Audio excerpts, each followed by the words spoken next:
Setelah mempelajari mengenai overnutrition atau asupan gizi yang berlebih, mari kita masuk ke modul 8. Di modul ini kita akan mempelajari mengenai asupan gizi yang tidak seimbang dengan fokus pada undernutrition atau asupan gizi yang kurang.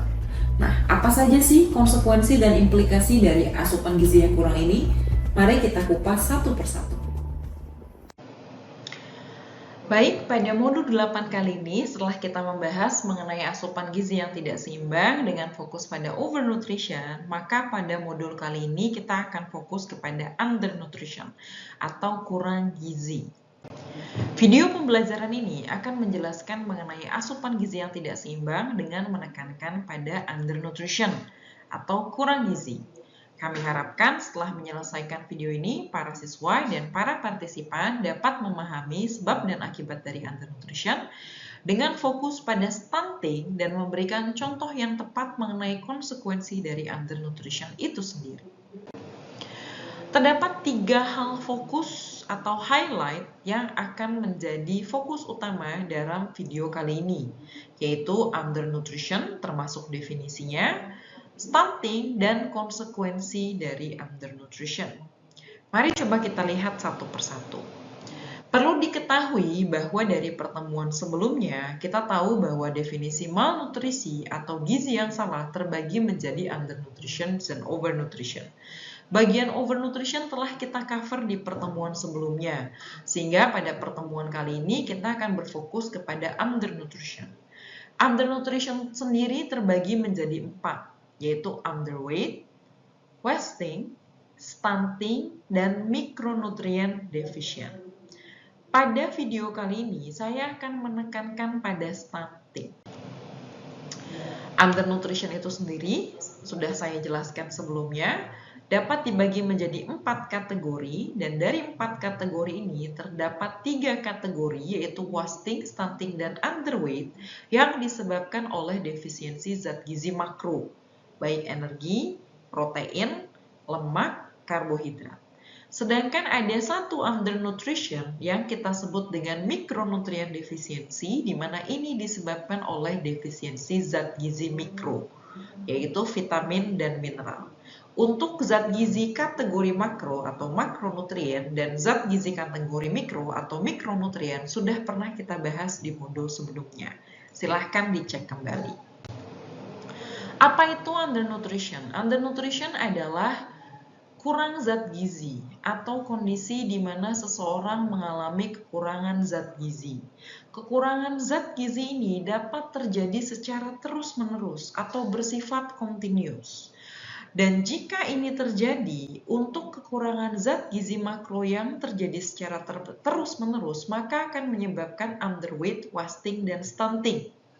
Dan jika terjadi kekurangan zat gizi mikro yang sifatnya terus-menerus, maka akan terjadi defisiensi mikronutrien, seperti anemia, kekurangan vitamin Fe atau bisa juga folat dan B12, dan osteoporosis, kekurangan kalsium yang terjadi pada defisiensi vitamin dan mineral. Sekarang kita masuk ke stunting, karena pada video ini saya akan mencoba menekankan pada stunting. Stunting sendiri adalah gangguan pertumbuhan dan perkembangan anak akibat kekurangan zat gizi makro, terutama protein, dalam jangka yang panjang. Stunting ditandai dengan tinggi anak yang jauh lebih pendek dibandingkan standar usianya, atau tinggi badan kita bandingkan dengan usia. Stunting ini sendiri dapat terjadi pada saat gangguan ketidakseimbangan gizi tersebut atau kekurangan zat gizi terjadi pada proses kehamilan hingga 1000 hari pertama kehidupan. Kenapa kita mengangkat stunting dan memfokuskan pada stunting? Yang pertama, kondisi stunting di Indonesia masih cukup memprihatinkan. Angka stunting masih cukup tinggi. Di tahun 2023 tercatat angka stunting nasional masih ada di kisaran 21%. Bahkan di beberapa provinsi tertentu, angka stunting masih berada di atas 30%. Terdapat beberapa faktor yang sangat erat kejadiannya atau kaitannya dengan kejadian stunting.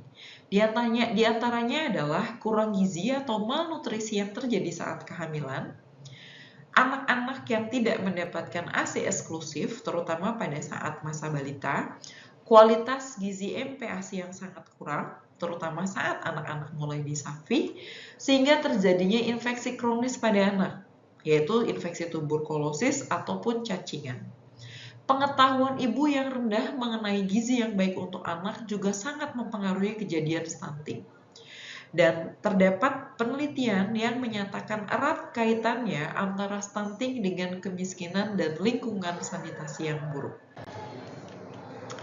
Setelah mengetahui apa sih penyebab stunting, maka kita harus mempelajari apa sih konsekuensinya.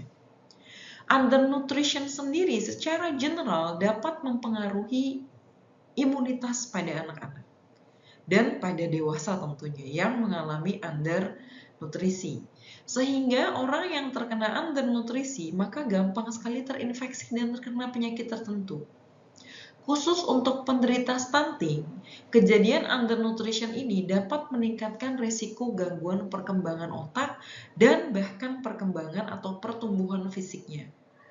Hal ini juga dapat mengganggu proses belajar, karena balita atau anak-anak yang memiliki stunting atau dengan kondisi stunting dilaporkan susah berkonsentrasi, sehingga mereka menjadi minim prestasi dan mempengaruhi tingkat kecerdasannya. Dilaporkan orang-orang yang stunting memiliki IQ yang jauh lebih rendah dibandingkan dengan balita-balita atau anak-anak yang normal. Sehingga hal ini semua dapat menurunkan kualitas hidupnya saat orang atau anak tersebut beranjak dewasa. Sekarang mari kita masuk ke bagian yang paling menyenangkan dari video pembelajaran ini, yaitu kuis. Menurut teman-teman, manakah yang termasuk ke dalam kategori undernutrition? Apakah stunting, wasting, underweight, atau overweight? Kemudian pertanyaan berikutnya, apakah konsekuensi dari stunting? Kecuali, berarti yang bukan termasuk konsekuensi stunting ya. Silahkan dipilih, apakah turunnya imunitas tubuh, meningkatnya berat badan, gangguan kecerdasan, atau gangguan tumbuh kembang. Oke. Video ini sudah membahas tentang undernutrition itu sendiri, di mana kita memfokuskan pada stunting. Kita sudah membahas definisi, penyebab, dan konsekuensi dari stunting dan konsekuensi dari undernutrition. Saya harap semoga video ini bermanfaat, dan jika masih ada hal yang ingin ditanyakan, silahkan kontak saya kembali. Terima kasih atas perhatiannya.